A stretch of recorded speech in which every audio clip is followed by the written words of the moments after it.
Hi guys, welcome back to our podcast. It's Chantal and not Alexa this time.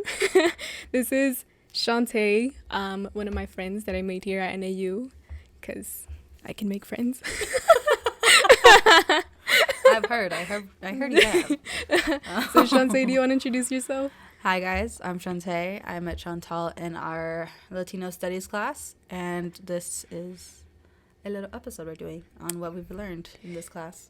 Yeah, so it was kind of interesting, really, and our professor was super cool for it, but he let us record a podcast episode for our final. And Shantae said she was down to do it with me. So for this episode, it's going to be kind of like just a little special edition one. It is going to be a little bit more on the educational side. But so yeah, in our Latino and Chicano studies class, we've watched a bunch of films and read a bunch of papers and a book that we're reading right now that basically goes into the struggles for the Chicano and Latino community. I feel like it's mostly based in like education and like the history of just all the struggles that we've had to go through that go like way back all the way up until like just like a decade ago. So it's been really interesting. And Shantae, do you want to talk about like a little bit about your origin and just like you? Yeah. So I am Latino. Latino, I guess. Both my parents are Mexican. I've never been really in touch with my culture, if you will. Just because I wasn't raised that way. I was raised in a very Americanized. So I was too, for lack of a better word, I was too white for the brown kids, and I was too brown for the white kids. Yeah, no, that struggle is real. And I feel like to some extent, I feel like all Mexican American kids kind of feel that way. But just so we don't, to get down to it, I guess, we do have a couple of questions that are in our final, I guess just questions that we have to answer for the class for this final. And if you're ready, Shantae, we can go ahead and get started on those. Yeah? Okay. So the first question is, how has our intellectual inquiry into understanding the role of race in our society shaped our understanding of ourselves? So, kind of a loaded question, but... This is a very loaded question. I'll start. Okay. So I did write a huge paragraph. But because I don't want to read it and stutter, I'm just going to say what I know rather than just reading it. Shantae. Period. Actually, I might just have to read it. So the main part that I've think of when I think of this question is the role of race, the role that race plays in today's society. And I feel as if, before this class, I didn't realize that it was a generational thing. I didn't realize that it happened. I knew that it happened, a decade, to my parents. But I didn't know it happened, to my grandparents and my, great-grandparents. And, it goes so far back. And there's so much history into it. And like you said before, we're mainly focused on the education part of the oppression towards the Latino community. So... What's the question? What am I saying? What is the role of race in today's society? Yeah. Shape my understanding of myself. So it helped me in a lot of ways. It helped me in a way to understand myself from a point of view of another brown person, another Latin person. And it helped me understand me from a point of view from, I guess, an Americanized point of view, for the lack of a better word, I guess. Because, I see myself, I'm able to see myself without the emotion. I'm seeing the product of two Mexican-American parents who are immigrants and, don't have a good education. And, so me being in college is, a big step. And it's a big step from, being oppressed from, way back when, how my grandparents were. Yeah. So it just gives me a better understanding of, the generational trauma, really. That specifically my family, because I'm connecting it to me, but the families of everybody's. Yeah. No, yeah, and when I think about this question and you really break it down, I think it's asking how have the questions we have asked about the roles of race in our society, right, shaped how we think of ourselves. And I think that that is a very heavy, like, reflection question. And I do think that before I started this class, I was really unaware of the hardships students had to go through and fight for equality and equity in our education for us to be where we are today. I also really appreciate the talk I appreciated the talks we had about oppression, like, I guess objectively, because we read I think it's a book, but by Paulo Freire, the pedagogy of the oppressed. That I think that was like the first reading we ever had. I think that it was. Yeah, it was. And it was a really like heavy read. I remember like trying to read it, and I was like, oh my gosh. I remember getting emotional. I was like, I need to take a break. I need mental breaks from that. Yes, it's because they're like hard reads. Like, and like I knew that these stories happen. Like I knew like logically, like yes, this happened. Yes, it's part of our past. But hearing it in that way, like what's the book called? The Devil's Highway. Mm-hmm. Hearing how they referred to as the immigrants as like, what did they call him? Like thong, because it would hit him in the head. Oh, yeah. Like that made me emotional. Specifically that part, just because I'm like, that is, like, imagine. It's just the whole thing is so inhumane, and I've heard crazy stories from my relatives and people that I've known who crossed la frontera, and their experiences where they literally like almost die. And it's just crazy to me, how these people are willing to almost die for a chance at a better life than staying in a place where they know they'll still alive, but they'll probably like suffer for the rest of their lives, So it's like it's a huge act of bravery, and it all comes from a place of just like desperation, really. But I did really like that the pedagogy of the oppressed, because it kind of forced us to look at oppression. Just kind of holistically. The book never really talks about like, oh, okay, specifically Latino people. No, it just talks about like oppression as like, as a concept. And I found it really interesting just because he talked a lot about like internalizing oppression and how asking those questions about the roles of race in our society really come from a place of, a lot of the time, internalizing that oppression and making it a part of your identity, and sometimes accepting less because you think that's what you deserve because you're the outsider, right? And that's what they make you feel like. But I don't know, like Arizona it's a very special state. It's a special state because, it at one point it belonged to Mexico, and then, it was fought for. Colonized. Yeah. It was colonized. And the whole U.S. was colonized. It was native land. And now most of all of the natives that were in all of the United States were pushed to like a corner of Arizona. And like those are where their tribes are. And it's so sad.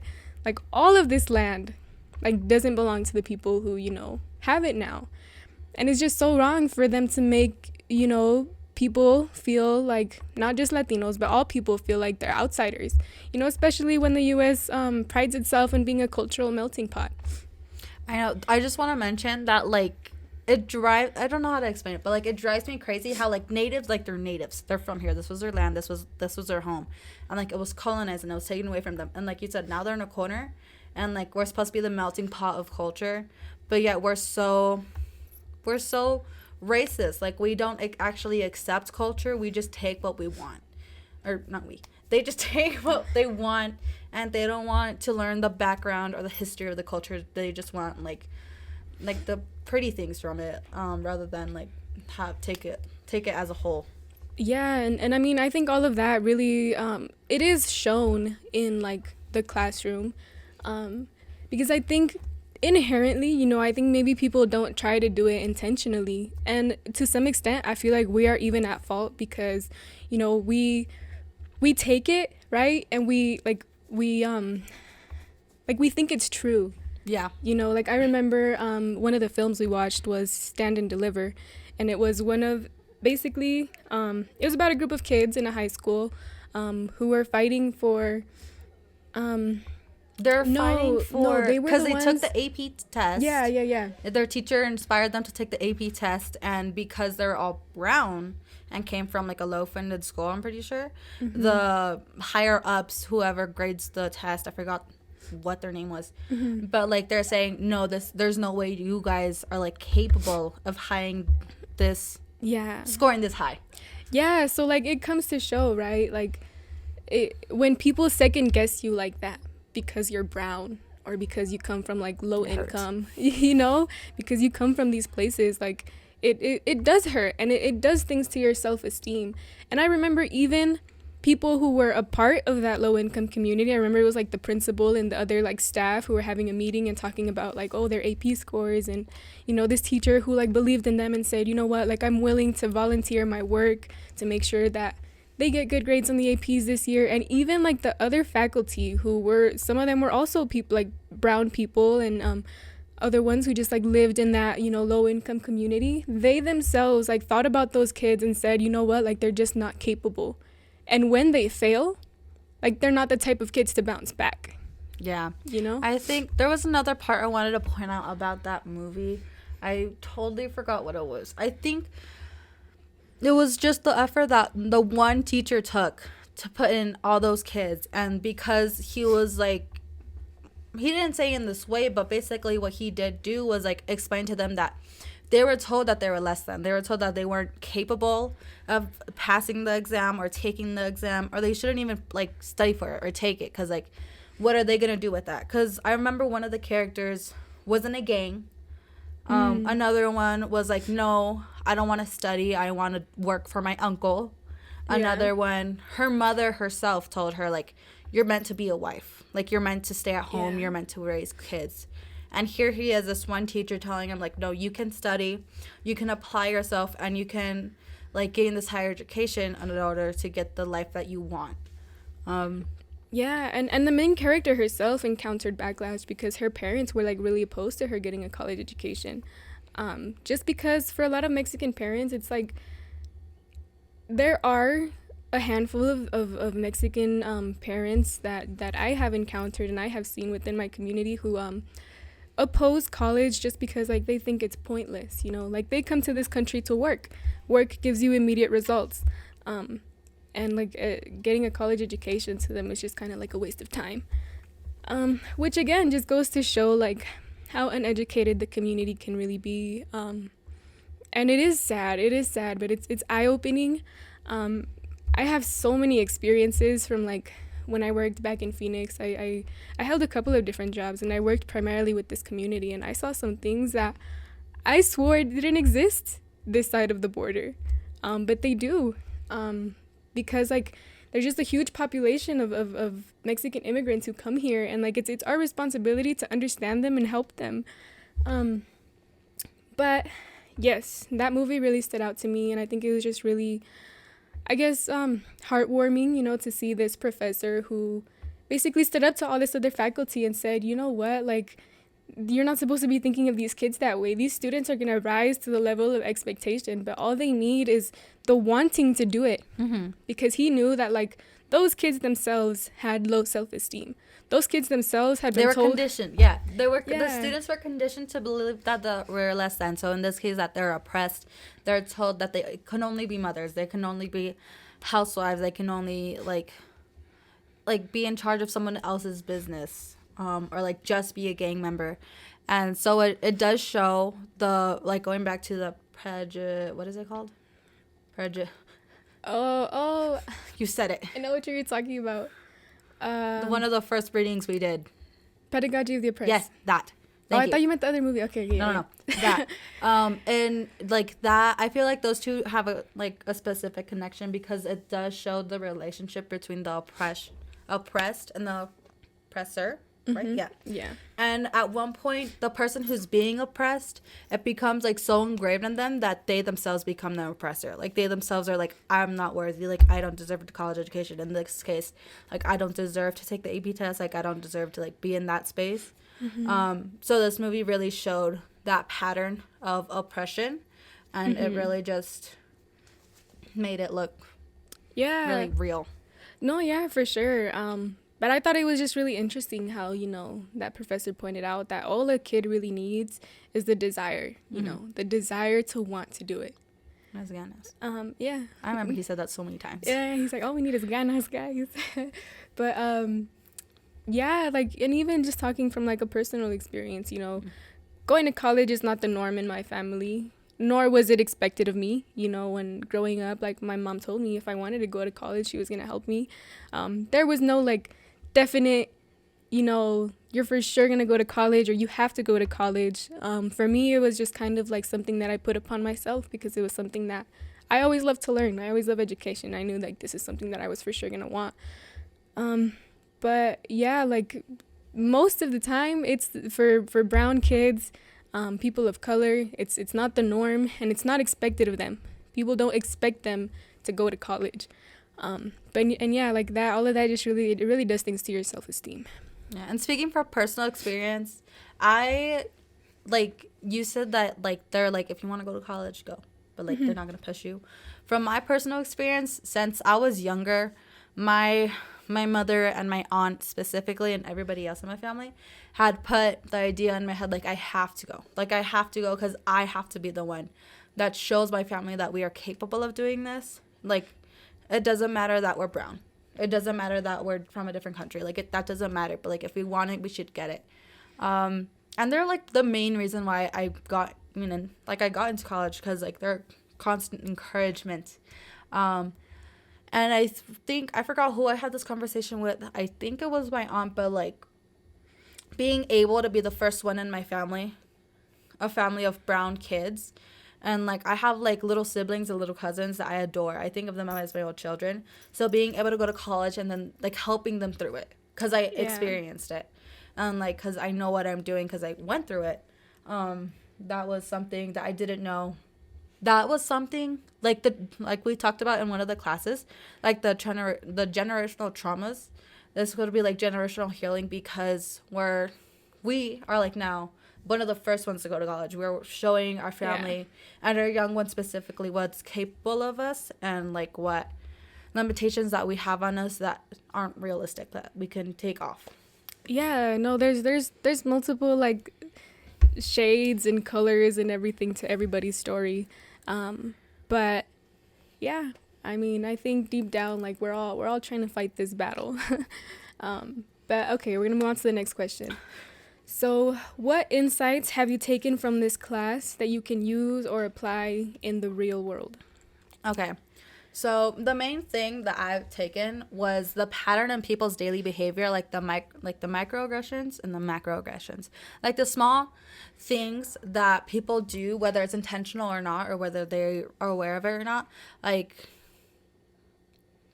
because I want to apply to other things, I'm going to use my dorm. I live in the gender inclusive housing, and there's still so many micro and macro aggressions I have personally seen. Like, I've experienced, like, again, it's the gender inclusive housing, but, like, I've heard so many transphobic slurs and, like, transphobic jokes and, like, homophobic jokes, and, like, that's the gender inclusive housing. That's, like, for the pure queer community specifically, and, like, so hearing those, like, microaggressions, it, like, really hurts, and I can still.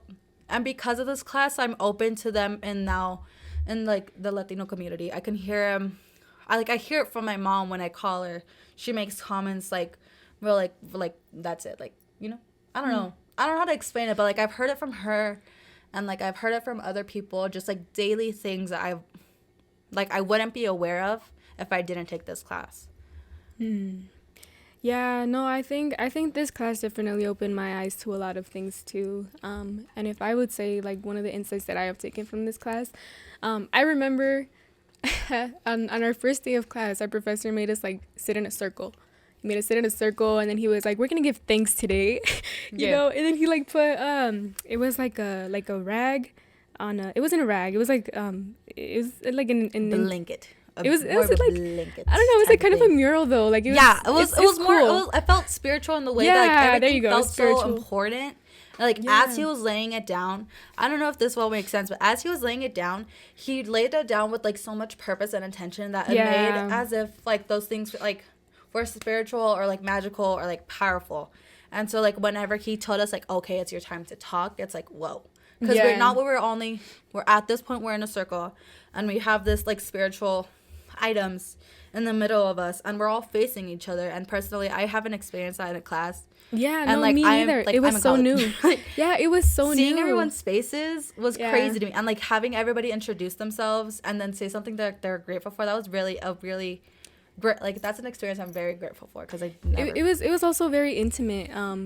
And yeah, like, he had all these objects that he, like, laid on there, and then he, like, took a second and he was like, okay, when we're in this circle, like, no phones. But he's also like super cool. He's like, you guys are young adults, you guys go handle your business, like, just, like, outside of the circle, you know, like, the circle was just a very, like, sacred place. And he tries, like, he does it almost like at the beginning of every class. Mm-hmm. But like, that experience to me, because I remember the first time we did it, he said he finds it like really just, like, kind of mind-boggling how nobody else pays a tribute to the lands that we're on.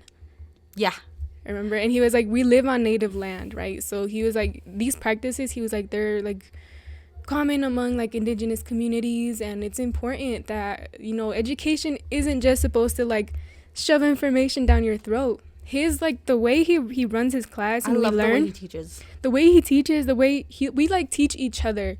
Like, everybody learns off of everybody, and it's a beautiful system. It is. And I want, and, like, not just, like, what he teaches, but, like, the homework he gives, like, the readings and the movies. Maybe it's just because I'm brown. I'm kidding. It was a joke. But, like, I found it so interesting, like, seeing other people's struggles, especially, like, when they're in the same community, whether it was reading about it or watching it. Like, there was one of my favorite movies that we watched was Dolores. Oh, the Dolores Huerta. Yeah. Mm-hmm. And I want to get back to that because I have things to say. But like, it was one of my favorite movies to see, because, like, I felt like as if I got to really see inside of a person's life, and, like, see inside of a different experience that's also the Latino experience, but, like, it's not my personal experience.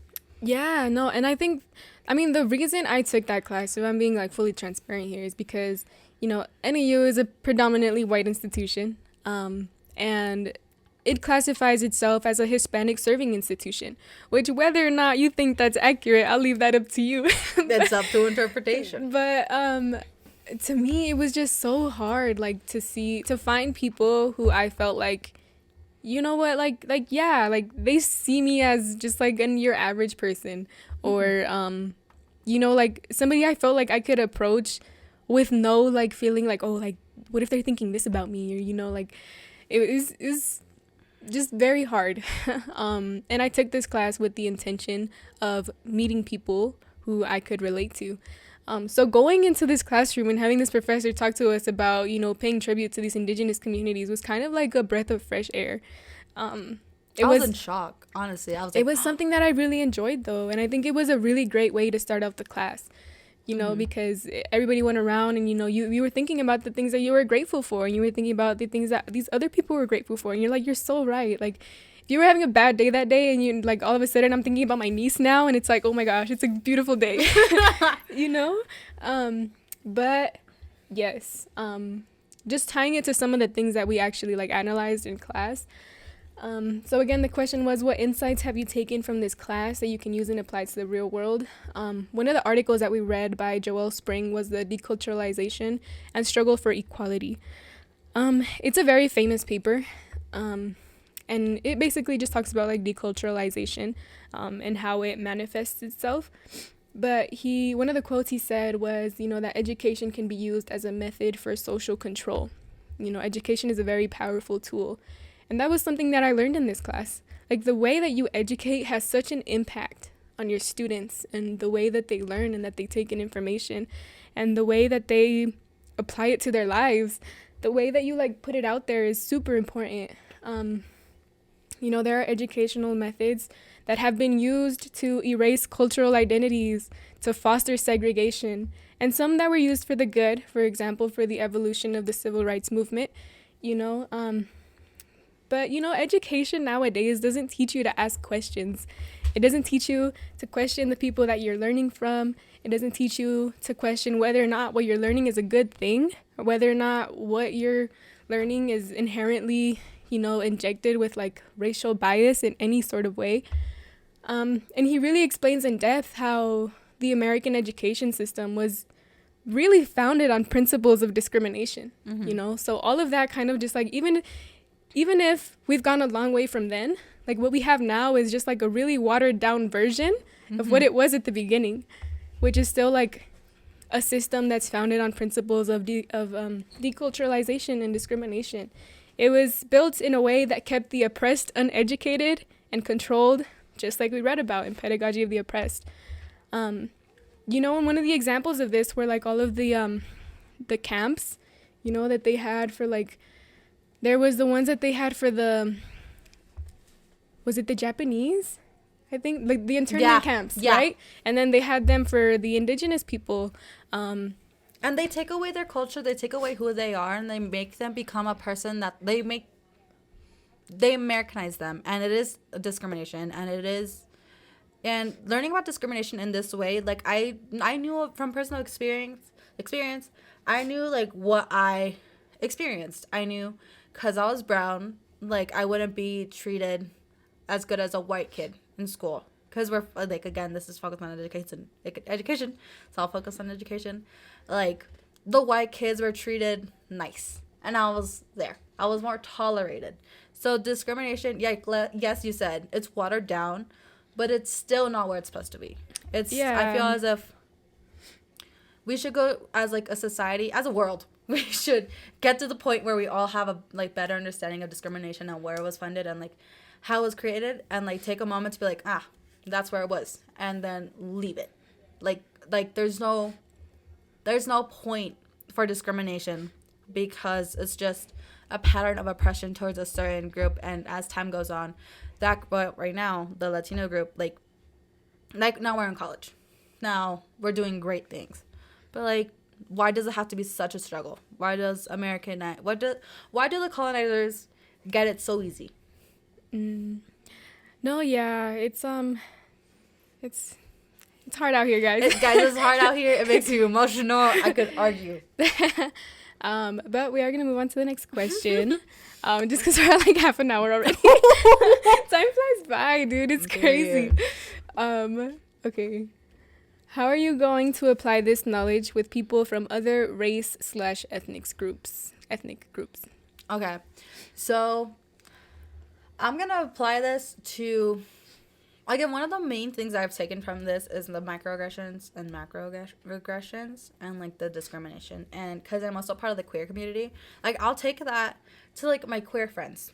I'm like, you're saying transphobic slurs, you're saying homophobic slurs, and like you don't mean it, but like you're continuing the patterns of the oppressor, and as you are oppressed, so now you're becoming the oppressor amongst the other people who are oppressed.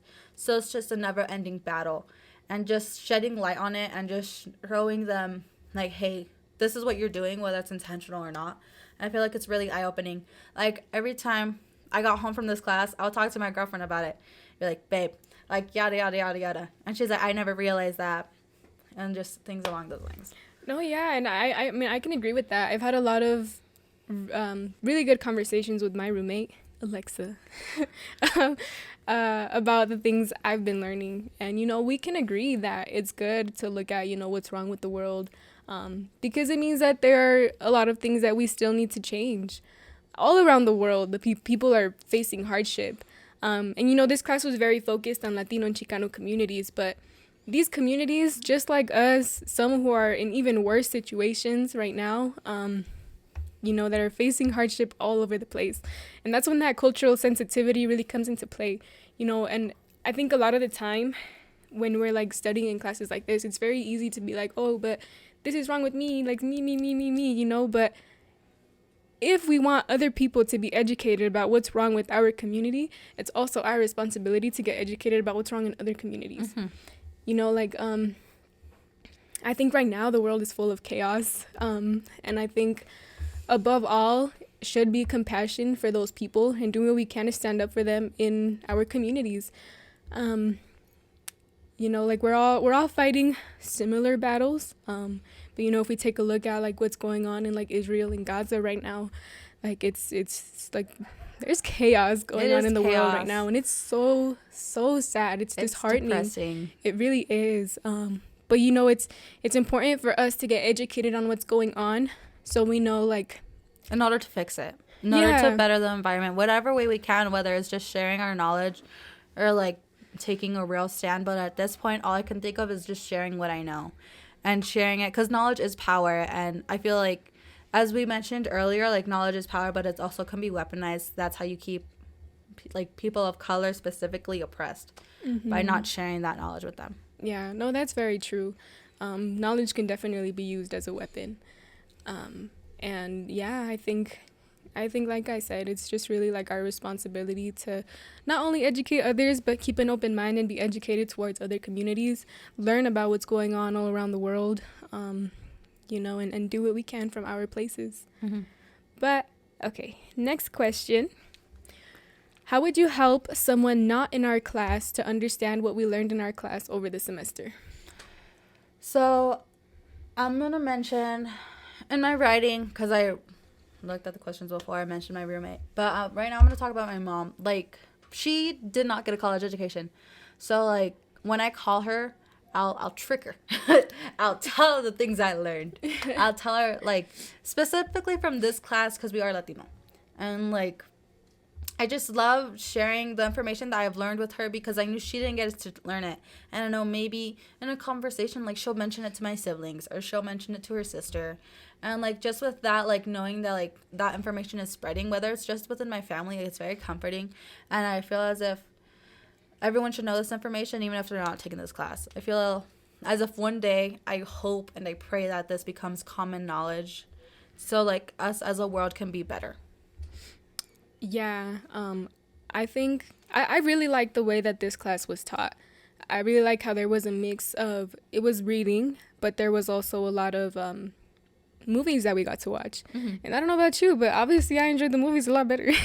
you know, and I think it just comes down to, you know, newer generations really are visual learners, which is why I think the movies were so impactful.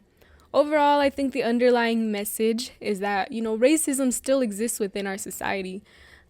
Obviously, maybe it's not as bad as it was, you know, during the times of slavery or anything like that, but there is still a lot of inherent racism in our legal and educational systems, and it exists in ways that some of us don't even see.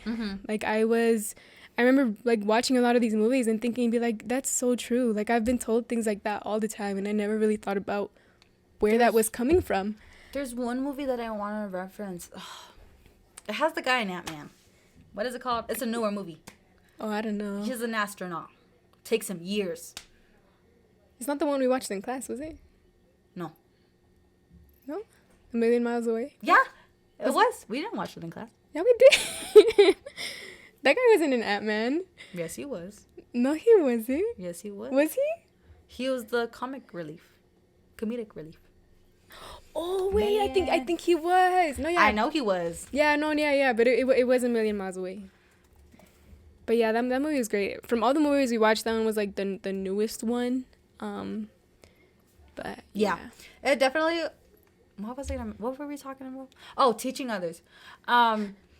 This, I feel like this maybe is a prime example, because and I guess in this case he taught himself. He was like, he like had his goal. He's like, I want this. In this case, he wanted to become an astronaut. So he went through all this discrimination. Like, he had to change who he was. Like, there was one part that, like, it made me emotional, and it was I feel as if it could be dismissed as insignificant. But he had to sell his car. And it was a very beautiful lowrider. Yeah, it was so beautiful. That car was clean. I'm not even gonna lie. And like, it was his and his brother's car, or something along those lines, or like it was just no, it was just his car, oh, but he sold it because he could feel the judgment of his white peers. And right? he would listen to like his Mexican music on his way to work, like his Spanish music, and like he's like in the movie you saw his coworkers, who were in this case were American, very pale. They were judging him, and they judged him based on how he looked, based on like that he was brown, and then based on like I feel as if he wore Americanized clothes, so I feel as if they didn't judge him off that. For sure. But he did drive his very,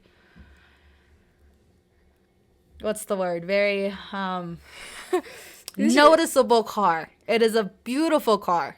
Yeah. But he had to sell it, and that's something that it made me sad. I know it's insignificant, but it's because like this is another representation of how like Latinos experience how they have to like give away part of themselves in order to fit in. So in this case, like I said, he wanted to be an astronaut, so he had to give up who he was, and he put in so much time. I feel like years and years and years. And at this point, he had kids, he had a wife, and he was still putting in this effort because he knew that he had it in him, and he knew he was capable of becoming an astronaut. It's just the fact that he was brown was holding him back from other people seeing him this way. Yeah, I mean, it was like that one professor saying, tenía ganas, yeah, you know? Yeah. But yeah, I mean, I think having conversations with other people about things like critical race theory or here in Arizona, we have a prop, it's called Prop 203, which basically says that, you know, we aren't supposed to have others, like students, speak their native languages that aren't English in the classroom. You know, there's designated like, I guess, classes for students who speak Spanish and don't speak English, but they're really not supposed to speak it in your normal classroom when you're with your other students. And a lot of schools, like, they don't really take it into account anymore, but it's a prop that still exists. It was passed in 2000, and it's enacted here in Arizona, which is so ironic because we're like the most like Mexican American like filled state, you know. Especially where I come from, like Phoenix. Yeah. Like Phoenix, Arizona. I feel as if I've never seen so many brown people.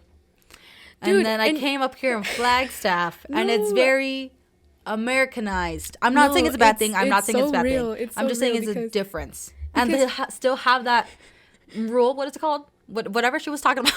Prop 203. The prop to still have that is crazy. No, yeah, that is so real, because I remember having a conversation with Alexa about this, but I was telling her how, you know, I grew up in Phoenix my whole life, and when I would go to vacation, I went on vacation to Mexico.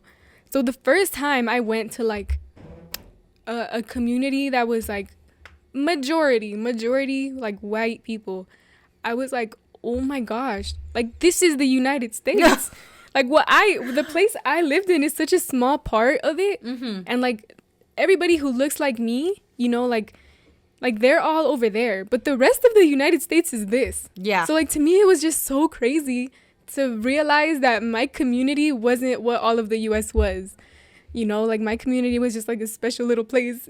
Special little place. And that's just specifically for the Latino community. Imagine like the Native communities. And especially because like we talked about in the beginning, they're pushed in the corner. They probably have such a beautiful and amazing culture. But it's so small. And like once they step like a foot outside of their like little world, like they have to face the discrimination that Americans, you know, set up. Yeah, and a lot of the times it's just like just being in an environment that you don't really feel comfortable in, you know? Like I go to like the markets and I go to the stores, mm-hmm. and I'm expecting to see everything I saw in like Walmart back in the valley, you know, and like seeing all these like Mexican foods everywhere, and they're nowhere, and it makes me so sad. But that's another conversation. This is really quick. I want to mention part of discrimination and the dehumanization of the Mexican culture is taking away our culture. And something that I want to apply to is growing up, I had elotes, and I love them. And I've been trying to get my hand on a good elote here in Flagstaff. It is impossible. No, I remember. No, there's like no good Mexican food here, and it's so sad. The only reason I'm mentioning it is because like where's our culture? Why are you taking it away? I remember what's all these coffee shops? There's so many. I know. No, I remember I said this before in a podcast episode with Alexa, where I was talking about how there is gonna be no eloteros over here, and that made me so sad. I was like, damn. I didn't take the time to like I was like, oh, I'm going to college. Yeah. I wasn't like, I need elote. When I got here, I'm like, I need elote, and there's none. The withdrawal was pretty bad. We're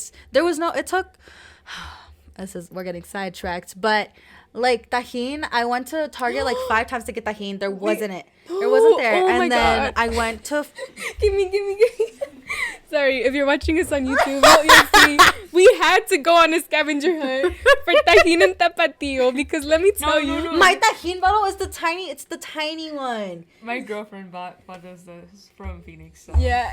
Well, we want to go look for tapatio. We didn't find any. The point is, where's my culture? And we went to like 3 stores, bro. We went to stores like 3 different times looking for this. And we couldn't find any. But we finally found one. We were like, hell yeah, bro. The Holy Grail. Yeah. And then the tajin, Alexa's girlfriend sent us over some. And I've been so grateful ever since. Because let me tell you, oh my I ran God. out.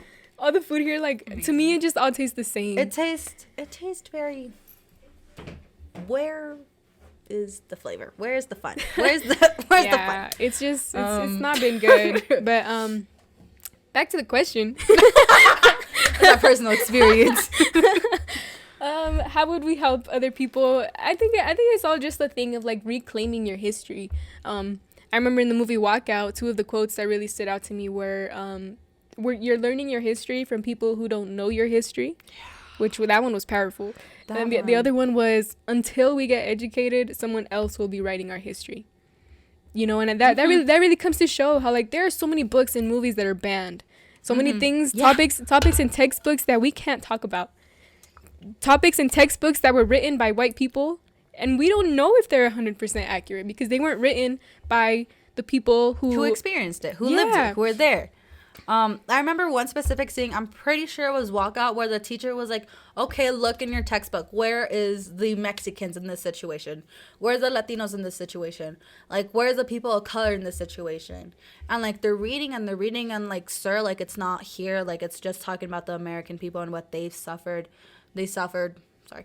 And he's like, well, what actually happened, there was actually Mexican people, there was actually Latinos, there was actually like all these people of color, and like they were like, they experienced this too, but like we're not written in the books, we're not taking into consideration, they're not taking our history seriously, and they're not teaching our history. So like you said, we have to reclaim our culture, and part of reclaiming our culture, we did a thing in class where we claimed Day of the Dead. And that was such a beautiful and emotional experience for me. I know that, like, I felt not everyone in this class is Latino.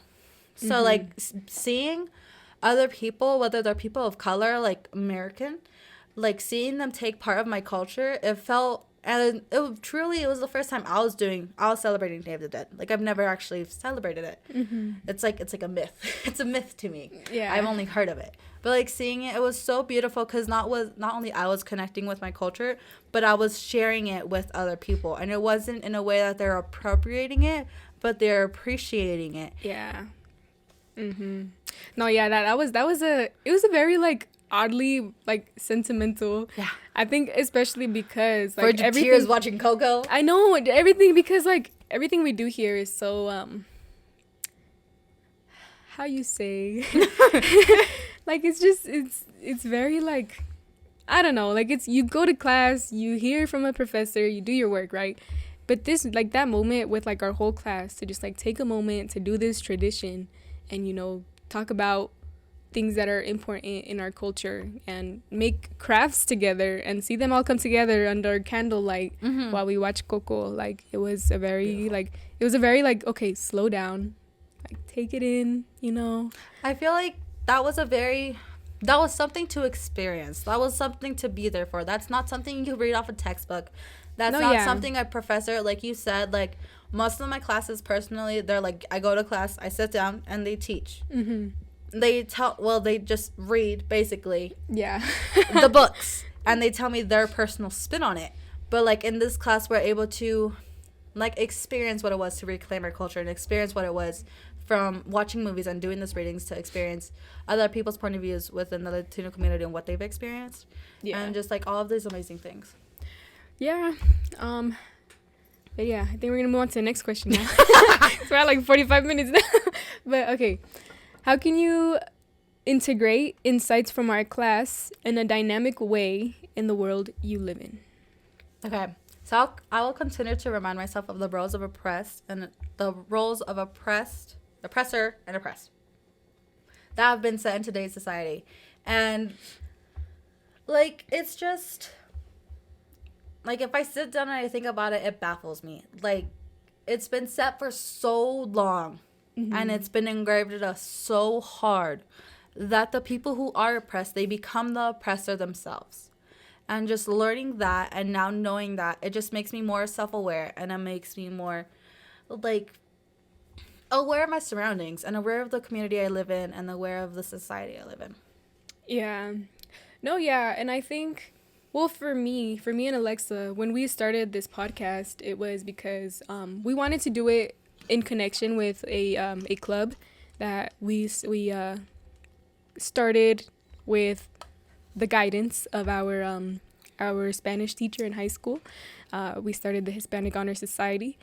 And we wanted to do this podcast for our society. We wanted this to be a platform where, the Latino, Chicano, people who appreciated the Hispanic culture could come and talk about those hardships, those changes that they would like to see be made, and things that we wanted to do. And it was made with the intent for awareness, to give these people a platform where they could come and, like, speak their voices and speak their thoughts. But also, it was a school project, so we had to keep it very, like, PG, and we couldn't really talk about, like, too heavy of topics. But for me and Alexa, like, we thought about making this podcast, and we were like, yeah, like, this podcast wasn't just an assignment. Like, eventually it became a passion project, because we kept it going. We keep it going now, and it's something that we genuinely enjoy to do. Like, we just get to sit here and talk for a couple of minutes, and a couple of people are interested in what we have to say. And it's a beautiful thing. A win's a win. Someone's listening. Yeah. Someone will be listening. And we appreciate all our listeners, but, like, deep down, it's really more for, like, us. Like, we really enjoy doing it. And even if nobody listens, I think it's a good way to, like, document our thoughts and document, like, the way we're feeling. But with that being said, I think this podcast is a great start to integrating our insights from our class in a dynamic way into the world we live in. Everybody, everyone is good at something. Everyone enjoys different things. So why not use what you're good at to send a message out into the world? There is a chance that nothing will happen, but there's also a chance that someone struggling might identify with what you have to say. And I think that's powerful. Mm-hmm. But yeah.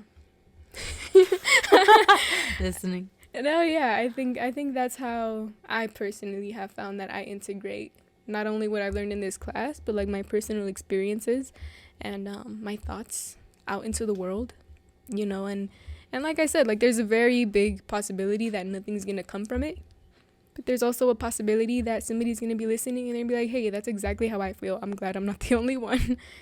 At least if someone does reach out, whether they reach out or not, there has to be at least one person you guys impacted with this podcast in a positive way, whether it's, like, them, like, connecting with your experiences or just learning from you guys. I feel as if this podcast is an amazing start, and it is, like, an amazing thing that you guys are doing, and, like, it's great. Yeah, no, like I said, like, everybody's good at something. Mm-hmm. I'm not saying me and Alex are good at being podcasters, but it's something that we enjoy doing.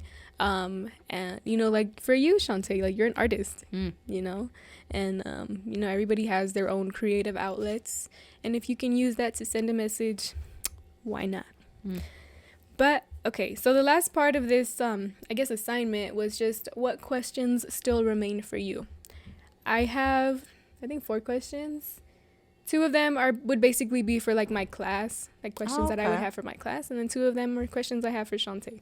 Oh, so that's scary. Do you want to go first? Sure. It's more, I feel like my question's more of a rabbit hole for me personally. I feel as if it just drives me crazy how what we've learned in this class isn't common knowledge to everybody.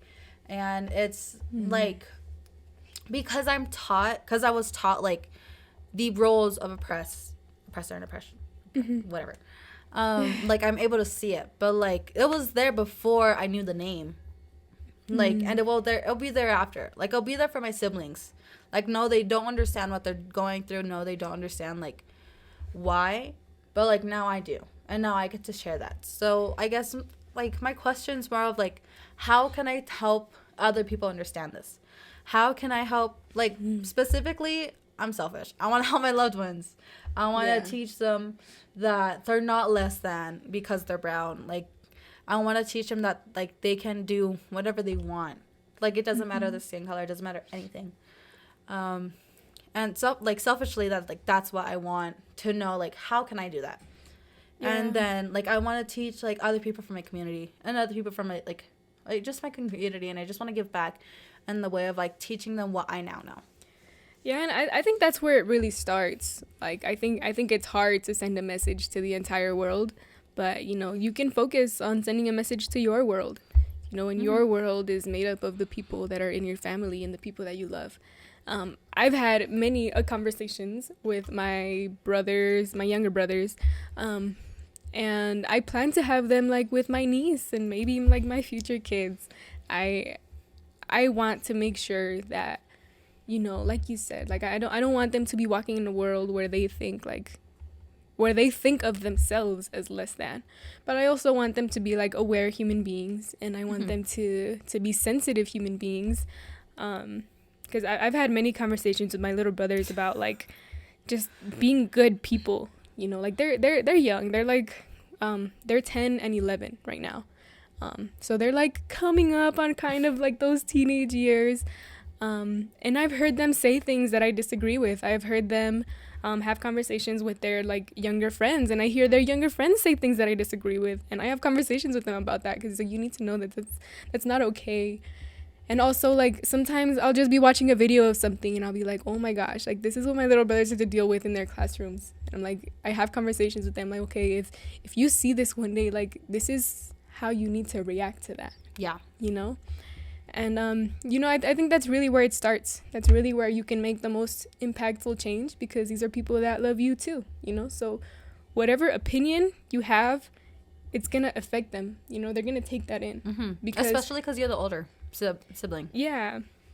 You know, and that's not to say that I always have the right answers. But, you know, experience is powerful, you know, and if they can learn through my experience, or my knowledge, then I think that's a very beautiful and powerful thing.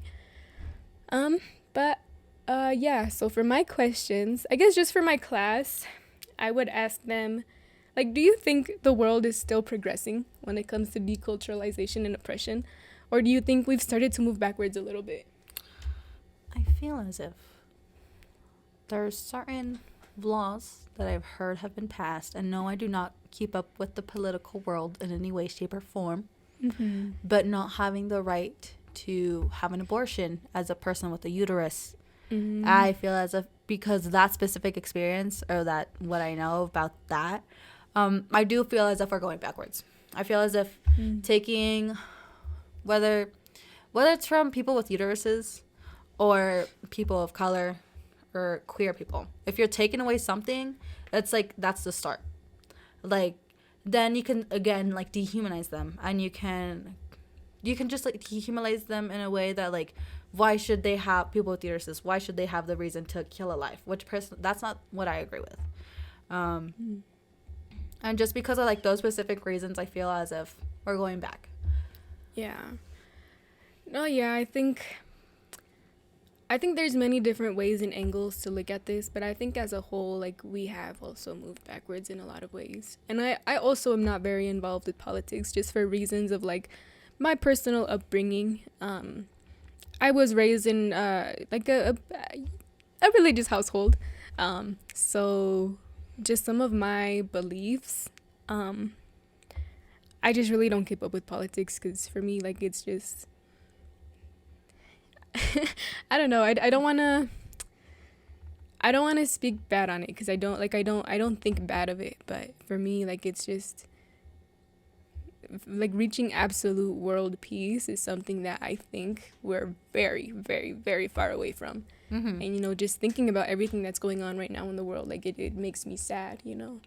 And a lot of people find comfort in the promises that, like, God gives you, and things like that. So I don't know. For me, I have a very different, like, view on all of it. But so my other question was, do you think teachers prioritize cultural sensitivity and world peace as an important and guiding part of our education? And what do you think it would take for that to happen, if your answer is no. My answer is no. I'm not going to say every teacher I've had didn't focus. There was a few good teachers I had that did prioritize cultural sensitivity. And shout out to them because they did amazing. But the ones that didn't, I feel as if they are whatever. They're not as sensitive to it because they're not part of that community. Mm-hmm. They're not sensitive because they're not a person with a uterus. They're not a person of color. They're not a person of the queer community. So how, in their mind, like, how are they supposed to relate and how are they supposed to teach about these things that they're not part of? Mm-hmm. Which I guess I understand, but, like, these are your students. So, like, just being more aware of who your students are as people, as individuals, and, like, where they come from. Like, it's just, everyone's so different. And just making sure that you, like, keep, I guess, like, you make sure that you continue to be sensitive around cultures of people, like, people of color and, like, from the queer community. Just making sure it's a priority. Like, yes, it's important to teach, but it's also important to teach with, like, good reason. Because, like we said, like, knowledge is power, but it also can be used as the weapon. Mm-hmm. Yeah, no, I also think that it's something that isn't prioritized, and it really should, because it makes you more whole, you know, human beings. It makes you sensitive human beings. It makes you human, I feel. Yeah, like, I feel like everything that is a lot of the things that are going on in our world right now are just, like, it's prime examples of people who are being robbed of their humanity by people who have been just completely brainwashed. It's crazy. And it's because these people are dehumanized. Like, they're not seen as people. They're not seen as individuals. They're seen as a group that should be, considered less than. Yeah, and especially in places here like college, you know, it's kind of frustrating when, you know, I know a lot of people who are seriously in debt for being in college, you know, and it makes me a little mad when you come here and as, like, a prerequisite to learn what you came here to learn, you have to take all these elective classes, you have to take these math classes, you have to take these reading classes, you have to, like, they give you, like, you have to do all of this first, right? Because we want your money. Yeah. You know? So how are you going to make us, like, learn all of these things that really, in the end, don't matter? It's a waste of time, honestly. But you're not going to teach us about things that make us good human beings, you know? Like, I feel this class is an elective, really. It can fill a box within, like, liberal studies or something along those lines. But, like, personally, I wanted to take it because I wanted to learn more about Latino culture. Because I'm Latino, but, like, I never learned of my culture. So I wanted to learn from it from an educational point of view, but also, like, I knew there had to be some other brown kids in there. Yeah. No, yeah. And, like, I had to, you know? Yeah. But, okay, so my last two questions are just questions for Shawntae. But, so one of my questions was, did you consider yourself oppressed before we started this class? And how did you see yourself afterwards? Damn. Did I see myself as oppressed? I feel like in some way I did. Just because I didn't have the understanding that I do now that, like, the system that, like, we live in, like, people of color are oppressed. People with a uterus, they are oppressed. People from the queer community, they are oppressed. Luckily for me, I'm all woo. One way or another, I'm gonna feel that discrimination. And I think now, knowing what I know, I feel as if I'm not oppressed because I have the knowledge, and knowledge is power. So, like, I'm more self-aware of people's actions. Yeah, I think for me, before this class, I think in a lot of situations I just considered myself to be uncomfortable. You know, like, I didn't. That's a great word to use. I didn't think of myself as, like, oh my God, I'm the oppressed. You know, like I just considered myself as like I'm just uncomfortable right now, and I guess I never really questioned why I felt that way. And after taking this class, I spoke to, or I read about a lot of people who had to fight for all of these things that make me feel uncomfortable. And I think it was a little more eye-opening. I think oppressed is a very strong word, because like I myself, the situation I'm in personally, I think I've been very fortunate. I think I'm very fortunate, and I'm very grateful to have what I have. But again, like I worked at a checks cashing place for about 6 months. And I worked there down in Phoenix, and a big part of my job was to deal with all of these a lot of the time illegal immigrants who would come in, and they were working like construction jobs or fast food jobs, and they would come in with their checks, and I had to cash it for them, you know. And a lot of the time they were sending money to Mexico, or they were receiving money from other places, and it was just really disheartening when sometimes I had to work with these people and like they couldn't read the things that I would show them, or they couldn't, like they would turn to their kids to like sign things for them because they never learned how to read and write. Or, you know, like at that institution they have, I'm not going to say the name of the institution that I worked for, but at that place, if we become aware that like somebody is sending money to Mexico because they need to pay off like their coyote or something like that, we're not allowed to send the money. Really? Yeah. What's that? A coyote? Yeah. Okay, so a coyote, I don't know if you remember, we read about them in the book. It's someone who transports immigrants from Mexico. Okay, I just want to make sure I was right. Yeah. What if we were talking about something else? I don't know. Yeah. No, yeah, but like there was all of these rules and things that I had to look out for that went against my community. And a lot of the times I could also see my coworkers, because I worked with some people who weren't Latino, and I could see them get frustrated with my community because my community couldn't read and write. Yeah. You know, and they were trying to do all of these things. And it's like, how do you not know? Like, I remember like watching them get so frustrated. They'd be like, how do you not know this information? Like, how do you not know your own address? You know, like all of these things. And it made me so sad because it was like little does he know the places where these people come from. Like, they never went to school a day in their life because they had to work from like dawn till midnight. They had to, you know, like they were probably involved with people that they weren't supposed to be involved in, because if they didn't, their family would suffer. You know, so it's just like there's a lot of different factors that goes into it, and it just comes to show how culturally insensitive we are as a society. But yeah, that does show how knowledge is power. Yeah. And in this case, knowledge is used as a weapon. Knowledge is used to make people be less than in a situation because they don't know how to read. They don't know how to write. And it's not like they chose, like, I don't want to read. I don't want to write. No, they weren't given that choice. They had to work. They had to put themselves through these situations, whether it was their fault or not. So that is just another good example. And that's what I mean when I mentioned that there was a lot of things that, like, up until, like, not too long ago, there was a lot of things that I hadn't seen that I swore didn't exist anymore in my community.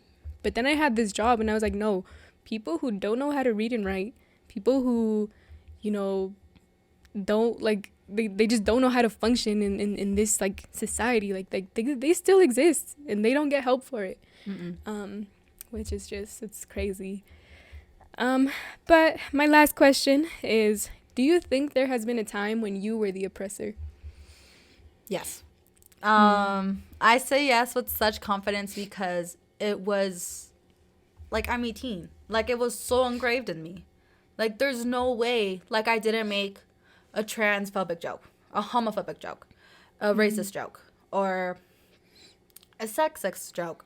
Whatever community it was, like, it was discrimination, even if it was a joke. And even if I didn't mean it, even if, like, it was genuinely out of humor, like, or was out of love, like, tough love, whatever, like, I do feel as if I cannot say I'm a saint. I cannot say, no, I've never said anything mean. I've never done anything mean. I know in my heart that I don't mean it. I know I'm not sexist. I know I'm not racist. And I know I'm not homophobic. But, like, it's just because that all these actions have been engraved in all of us. Like, it's hard not to do what you've seen. It's hard not to say the things that you've heard growing up. And so, yes, I do hold myself accountable.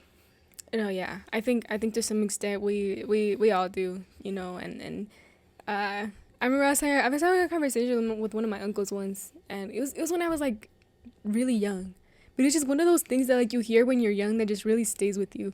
Yeah. And he told me, he was like the day, he's like, we always have things that we have to work on, you know, like nobody's perfect. We always have things that we can better ourselves in. Like, and the day you wake up and you tell yourself that like there's nothing else you have to work on, like that's when you know you have a real problem. Oh, you know, that's a great way to look at it. Because he's like no, like you always have things that you need to work on, and you always need to hold yourself accountable for the wrongs that you've done. And I think that's very true. I think specifically us in the Latino community, we have a very traditional and a lot of the times sexist culture. Yeah. Misogynistic culture. And a lot of those things are engraved in us, and we grow up thinking that that's how things are supposed to be. Yeah. So we push them onto other people. And it's not until we kind of develop our own opinion and we get educated, you know, that like we really start to see like the problems in all of those things. But yeah, I think at some point we've all been the oppressed and we've all been oppressors. So I think it's just important to realize that distinction and realize when you're playing what role. But yeah, guys, that's the end of the questions. Period. We finished it. An hour and 6 minutes. Woo! We said we're going to get this in half an hour. I say that all the time. Is there any other films or readings you want to connect? I've watched this a couple of feelings, a couple of movies, and I've read a couple of books that kind of tie into this kind of I guess topic. I remember, one of the movies we watched with that Spanish teacher I mentioned, she made us watch McFarland. McFarland. And then there was a book that's on my list to read. I think it's called I'm Not Your Perfect Mexican Daughter or something like that. I want to read that. Yeah, I want to read it. I need to get a job. I need to start affording books again. But yeah, like all the movies that we watched in class, honestly, they were great. They were just super, super eye-opening. I think the Dolores Huerta one was really cool too, especially because it's based on such a true story of a woman who like is erased from so many books. Teacher. Yeah. So that movie I loved because it's a documentary about her life. It's a documentary about what she's done for specifically the Latino community, and like how she's fought so hard and she did all of this. And yes, she was a mother, but she wasn't just a mother. She was a person. She was a human who helped so many people. What she specialized in was improving the work situations, the work environments for Latino communities. Like I know through the document, like they didn't have water breaks. They didn't have a good bathroom. Like they didn't have a bathroom. Like, and they're working out in the fields like from sun up to sundown. And like she helped with all these changes. She helped like make these Latino communities like humanized again and gave them rights. And then at the part of the end of the documentary, something that really stuck out to me was how she was able to become self-aware and point to her own community that she's a part of and say like, hey, we still need fixing. Like she specifically said that they're misogynistic, and that because she was a woman that they were she was looked down on. And that's something that really stood out to me, and I think that has to be like one of my favorite films that we watched in this class, just because it was a documentary and it was so real and it was so raw and it just showed an amazing person. And like you said, she was written out of our history, and crazy. No, yeah, that was definitely one of my favorites too. I think that one was one of the most impactful. But yeah, guys, that's been it for today's podcast. I know today, like I said, today was a little bit more I guess educational heavy. But this was our final. So you guys know what Shantal is doing in college. The kind of things we're talking about in our classroom. I hope you found something interesting. I hope you resonated with something. I hope you identified with something. But yeah, all you need is ganas, guys. All you need is ganas, desire. But yeah, thank you, Shawntae, for joining me today. Thank you for having me. That was great. I know. I hope you enjoyed it. I loved it. Yeah, I loved it. A whole hour. I know. It's like crazy how time flies by. But yeah, guys, thank you for watching. See you guys next time. Bye. Bye.